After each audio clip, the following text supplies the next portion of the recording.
You're listening to a special audio presentation of The Brendon Marotta Show.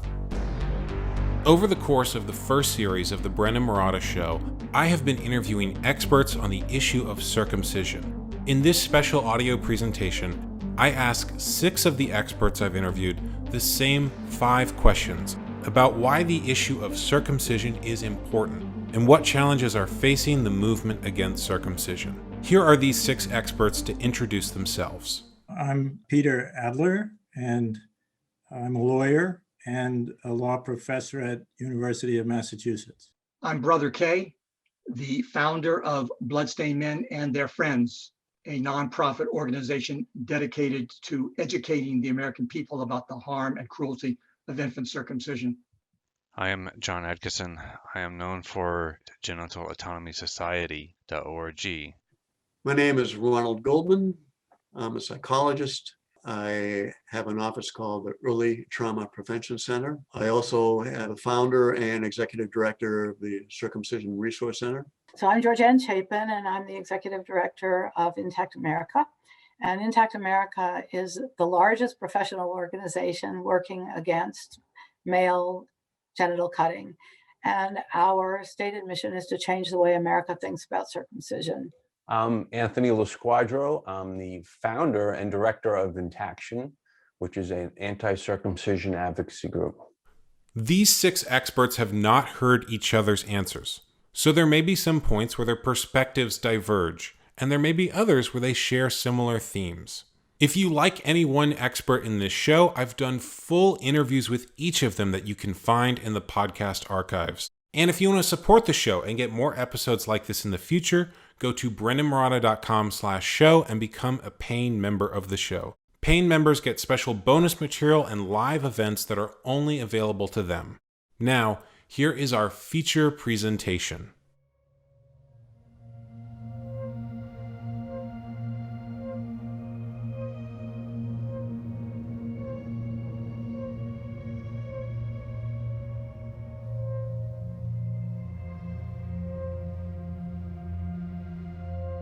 Why is this issue of circumcision important? Circumcision has caused immense suffering throughout the ages. So it's one of the most painful procedures in neonatal medicine. Terrible pain. The boys are in agony. Circumcision is painful and traumatic to babies, and yet it's common practice to do it in America.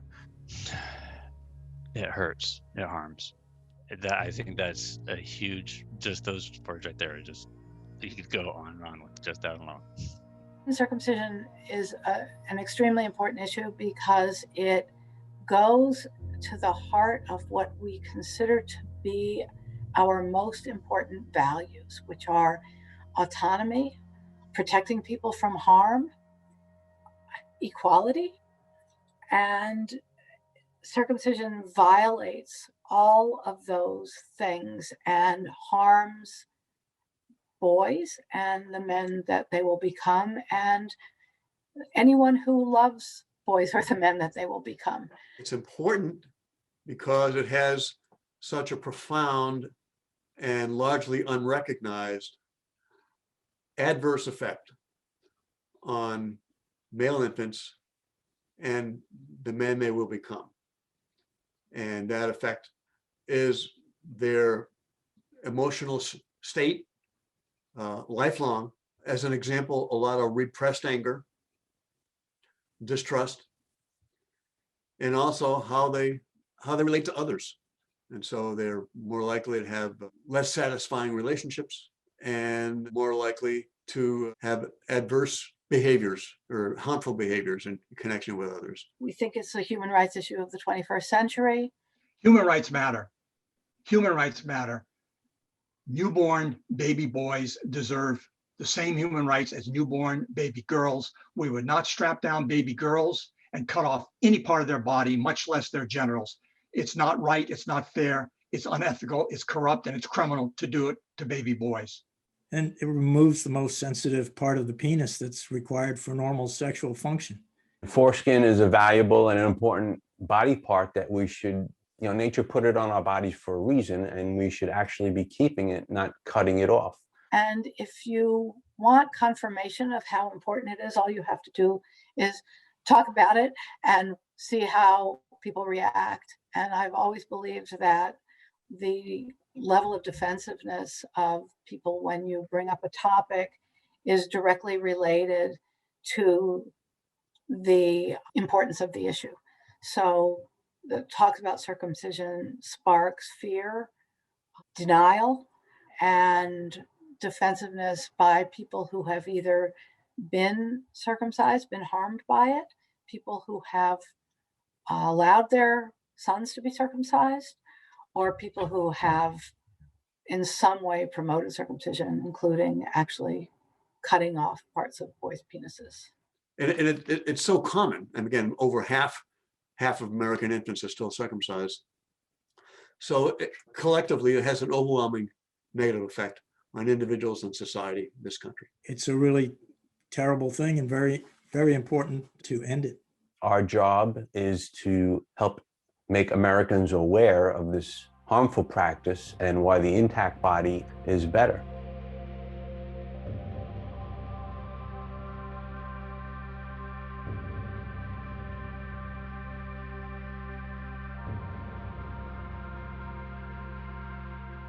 Second question I have is, what is the biggest challenge facing people on this issue?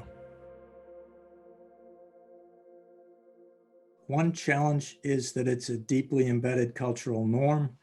Because 80% of males are circumcised, there's cultural momentum to perpetuate it. It's a deeply embedded cultural norm. We have to change the way people think about it. And relatedly, doctors promote it. So we have to convince parents and the public that the doctors are wrong. And that's a very difficult task. So the second question I have is, what is the biggest challenge facing people on this issue? Cognitive dissonance. Like I was saying earlier, you've got multiple layers of cognitive dissonance. So people have to consider the possibility that they're actually harmed physically by the fact that they were cut. They have to accept the possibility that they made a bad choice when, as a parent.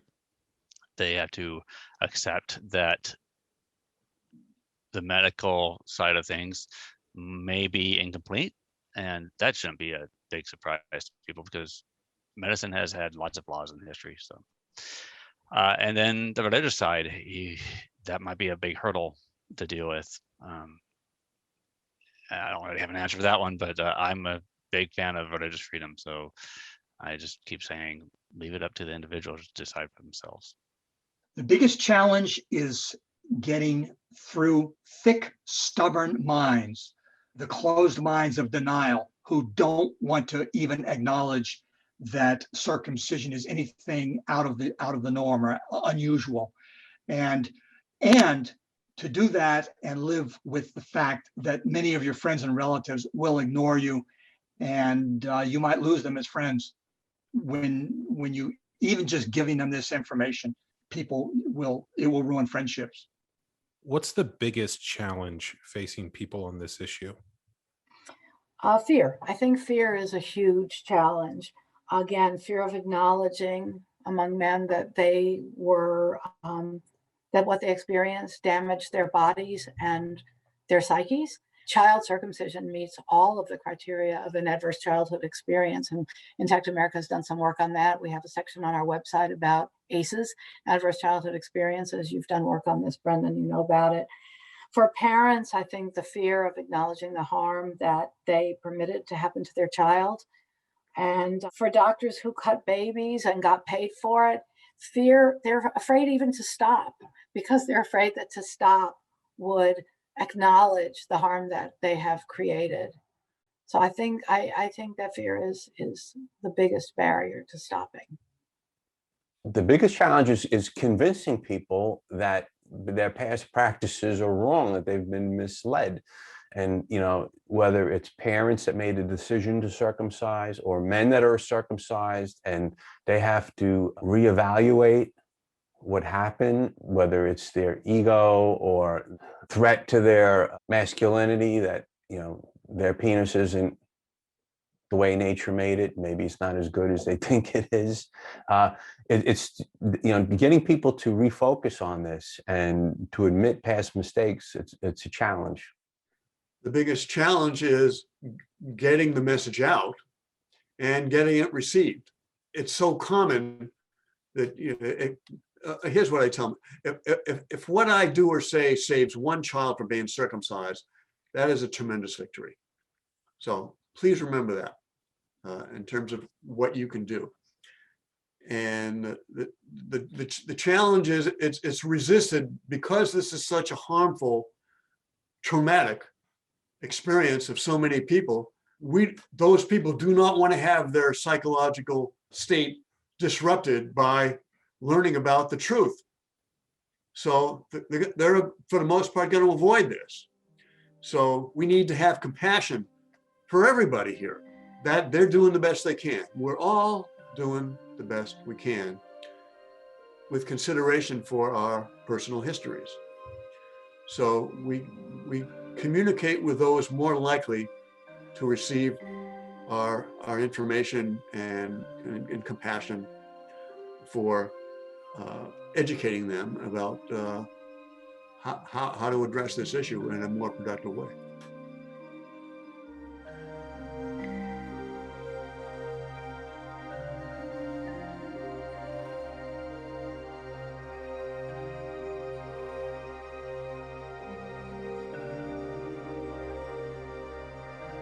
And the third question I have is, how do we need to grow and change to meet that challenge? One way that's happening already is that circumcision is now out in the open. There are articles in the New York Times about it, about case decisions in Europe. You see articles in the Huffington Post. Before, it was never talked about. I mean, sexuality is somewhat taboo in the United States, but there's a trend toward people being more open and listening. But I think what we need is more lawsuits, because as long as doctors get paid to do this, they're going to keep doing it. They've made that really clear. So without lawsuits, it'll take a long time. But if everybody unhappy to have been circumcised brings a lawsuit, there'll be millions of lawsuits. 1 million boys are circumcised per year. And the industry will collapse under the weight of the lawsuits and the judgments. So it sounds like the two ways that we need to grow are being willing to have an open conversation about it and being willing to pursue the kind of legal action that would make it no longer profitable. Right. So more and more people are going to realize how bad this is and how harmful and how they were misled, and they'll bring suit. And the industry won't be able to survive that. Simply put, we need a growth mindset. You can look that up there. It means quite a few things, but it kind of also, a lot of people think of having an open mind, right? Being willing to take in information, even if it doesn't sound right, at least at first, right? And stay curious. So a growth mindset in this context means willingness to grow in your awareness and understanding. Exactly. I don't know if growth and change will help us meet the challenge so much as keeping the faith and believing despite all the obstacles, the rejection, the mockery, the ridicule, having the faith and courage to know that we are right, what we say is true, and we are on the trajectory of victory for human rights in the United States and in the world. It's inevitable, just keeping the faith. So courage, faith, perseverance, these are the qualities we have to develop in response to this. Yes. And how do we need to grow or change to meet that challenge? Well, one of the things I've talked about is the need to And I think this is happening in the movement to move beyond a grassroots only model to a more organizational and professional model, including funding for experts to help with messaging and advertising and strategizing. It's all well and good to operate with volunteers. You need people out there who can promote your cause and promote the ideas, but we need a strong organizational approach if we're going to counter the massive machine that pushes this practice. I think we need to keep thinking outside of the box. I think that we need to not be happy with the status quo. You know, Intaction was founded, action is in our name. We do things, we don't talk about them. Okay, so when I see a need that's out there or an opportunity, we go on it. And, just don't sit around and let's not have academic debates. A way we need to grow or change is have more love and compassion for ourselves, especially considering our personal histories, and then have more love and compassion for others. And if we communicate with love and compassion, our message is more likely to be received, because people listening to us want to feel a positive feeling from us. They want to feel respected. And we're more able to do that if we're connected to our own personal source of love and compassion.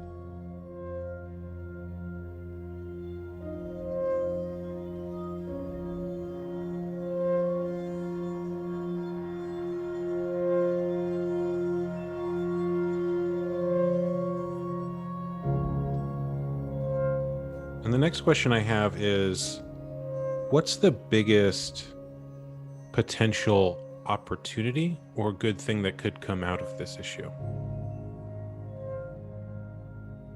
To support each other with love. So there's an opportunity here because of the pain to potentially further our connection to one another. Yeah, I think one of the biggest challenges I see with advocates all the time is putting themselves into the other person's shoes. Like reading the situation, understanding, knowing your audience, right? You have to meet them where they are at this moment in time. Reacting to someone with ad hominem or whatever might just cut off the conversation and cut off their opportunity to give the person more and more information that might get them through their own cognitive dissonance. I love that idea that the pain that people experience around this issue is actually a potential source of connection and growth. That totally reframes everything that people normally think about this issue and turns all of the negatives about it into a positive, and one that I definitely share and see. Oh yeah, absolutely. I think you can make lots of parallels with that. For instance, if you go off to war with other comrades, that time spent together fighting and struggling and whatever else, you're doing it side by side with them, even though you might not have met them or whatever beforehand, and you come out at the end feeling very close to those individuals. I definitely felt that with everyone I spoke to over the course of the documentary that I made and everyone I've connected with since then, that there is a connection that's possible because this issue is so large and it affects people so deeply that we're actually able to go very deep very quickly in terms of our connection. Wow. Say that one more time while I think my answer. What's the biggest potential opportunity around this issue? In other words, what do we stand to gain from facing it? Oh, there are so many.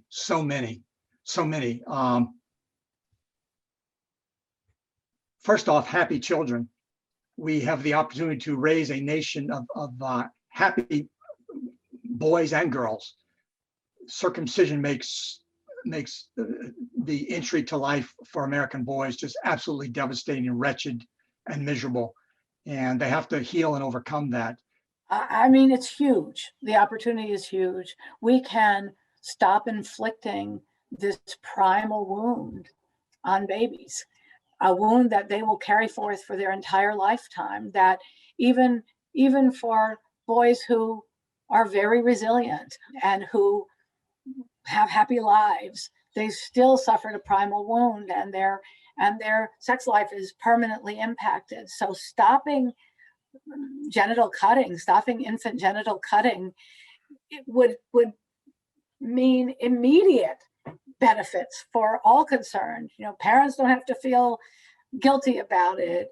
Boys don't have to grow up with cut penises and look down at a scar. They don't have to deal with the psychic wounds of having their mother or father or both turn them over to somebody who was going to do harm to them. So it's a slam dunk in terms of benefit, keeping boys intact. That there's huge potential for a more peaceful and equal footing for boys. I think that boys in our country, I think this is the first sexual experience, and it's a violent one. And to get rid of that means a more humane culture. That we as Americans mean what we say. When we say that we believe in freedom and human rights and justice, that we mean it. We're not a nation of hypocrites. Infant circumcision makes us a nation of hypocrites. And I'm not going to live in such a nation. So we have We're going to change it. We have the opportunity to become congruent with the values that we claim we hold. Yes, well said. Yes. The potential opportunity is to transform the well-being of our individuals and society, and subsequently the world. At our soul, we're here to share love. Circumcision is the opposite of that. Okay, so we're here to learn and grow and share our love. So to move further down that path, we need to stop doing this tremendously harmful practice, and we can do it, and we will do it. It's a matter of time. We will do this. We're going to have future generations of children that have intact bodies, and they're not going to have to worry about this issue so much. And you know, it's the way nature designed our bodies to be, and we should all have that. The practice will end. I think it's inevitable that it will end, but it's taking a really long time. My hope is that lawsuits will speed the demise of the industry. So it sounds like the biggest potential opportunity here is that it just ends. Yeah. Is there something that we have to gain, or an opportunity that we have personally in confronting this? I think there's tremendous opportunities and gains, you know, we get personally from working on this issue. Being an activist over the last 10 years has brought me to places and allowed me to do things that I would have never done before. I would have never been on HBO. I would have never been on a radio show in Sirius XM studios in New York City. I would have never done many of the things, a lot of the skills that I have gained, whether it's anything from graphic design to website IT to all these different things, all came out of activism. And you know, some of the benefits you also get out of being an activist is I connect with people around the world. I have friends in Australia. I have friends in Germany. I have friends all over America. I had a truck driver calling me the other day, and he was driving a 100,000-pound load, and we're talking about circumcision and how he supports us and what he can do to help. You make all these connections all around the world, all people that believe the same things that I believe in, and it's just like this incredible network and all these great people you get to meet and make friends with. I think that's a huge benefit. You know, I'm a big promoter, big advocate of speaking out against injustice. There are lots of injustice in the world. This doesn't have to be your cause, but this should be on your list. When people say to me, isn't there something more important than this? I often say, well, perhaps for you, and that's good, and I hope you're working on that. But for me, this is what I've chosen to work on. To me, this is the most important justice issue facing us right now. It doesn't mean I don't recognize the others. This is what I do. If we know there are injustices in the world, we need to acknowledge that and do something. Even if it's only just speaking to the people you know. You don't have to carry a sign. You don't have to donate. But if you think that this is an issue, then speak out. Always very annoyed is an understatement. People who will say, I'll do anything to end this, but I can't donate, and don't send anything to my house because the people I live with don't want to hear about it, and you can't use my name. It's like, what do you mean you'll do anything? I mean, we have to be, I was going to say brave. We have to be committed enough. I don't feel brave. I feel that I can't let this go by and not be public about it. And I do think that that's a particular challenge and a particular opportunity and a particular gift that we have to come out and scream to the heavens about this issue.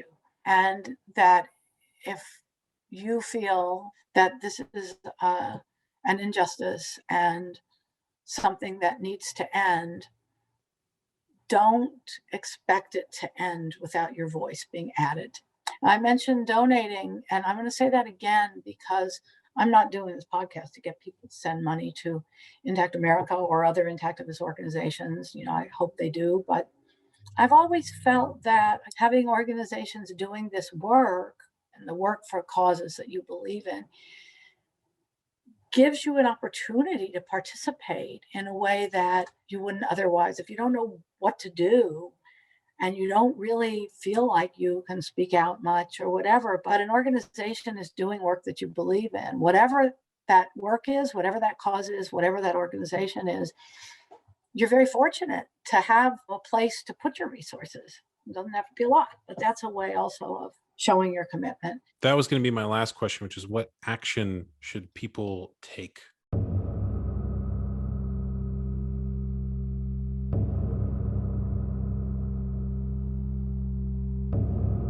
If you already get it, you recognize the harm, the next step is communicate in any and every possible way you can.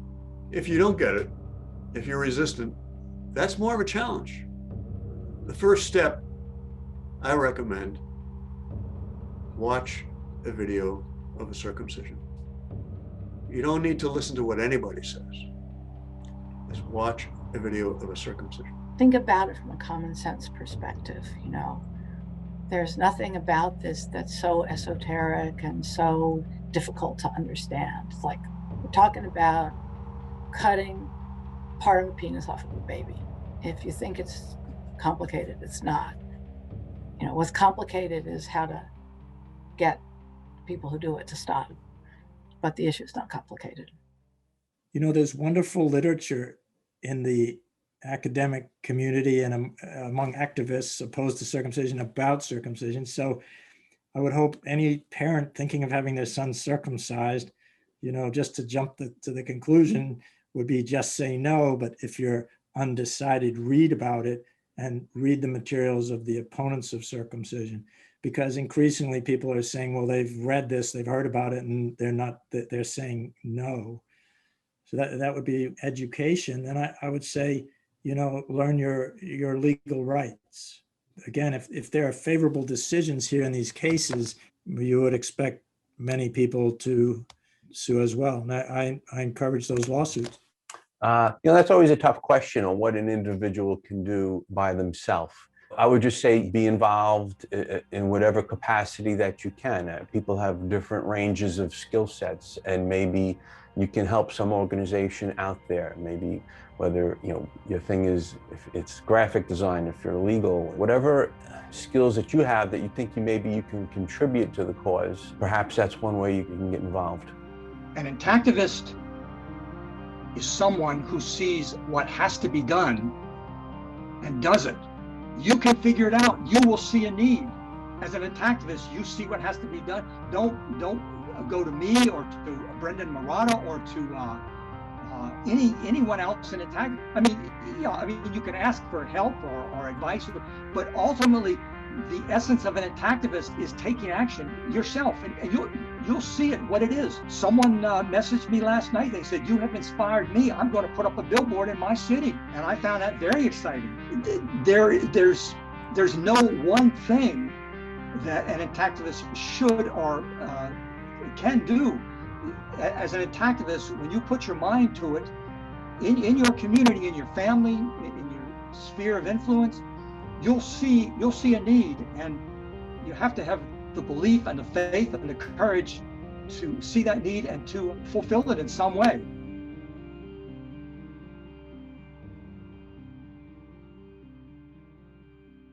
What action should people take on this issue? What should they do?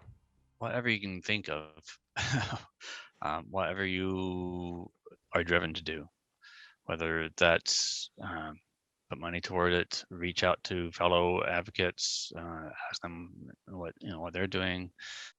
Sign up at Genital Autonomy Society. I was about to ask. The thing I have written for this question is, what should people do? And then also, if you want to give a shameless plug for you or your organization. So thank you. Yeah. I am 100% for the shameless plug. Please. We'll also buy my books and my movie. Thank you. Okay. Moving on. Absolutely. I'm biased in this, but I would love people to get or be involved with Intaction and the health quality campaign. We're doing great work. We're doing work that I think nobody else can do. Even if it's just donation, every bit helps. The more we get coming in, the more work I have to do. Right. So work me to death. Right. Give me the money and I'll work 24/7 for you. You can find Bloodstained Men on Facebook at Bloodstained Men and Their Friends, and on the internet at bloodstainedmen.com. For Intact America, I check our website and our social media and see the work that we're doing. And if you think that, as I do, that the surveys that we're doing are very important and very foundational for future action, please support us, ask us any questions you have, make any suggestions you have. If there's if you have ideas, we're happy to hear them. Tell your friends and family and your social media contacts about Intactivism and about Intact America and other Intactivist organizations that you like following. Just engage and spread the word, because this is still an under-promoted cause. And it's extremely important. It goes at the foundation of who we are as human beings, of how we treat each other, and everybody can participate.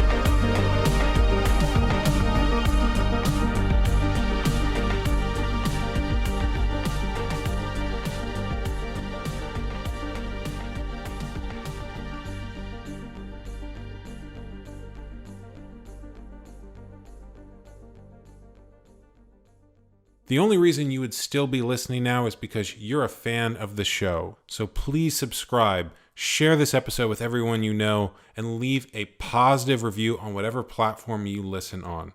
And if you want more episodes like this in the future, please support us by becoming a member of the show at brendonmarotta.com/show. Paying members of the show get access to special bonus material and live events that are only available to them. Once again, that is brendonmarotta.com/show. And the only reason you would still be listening this far at the end of the episode is because you're a fan and you want to support us. So once again, brendonmarotta.com/show. Thank you for listening to this special audio presentation, and we hope to bring you more episodes soon.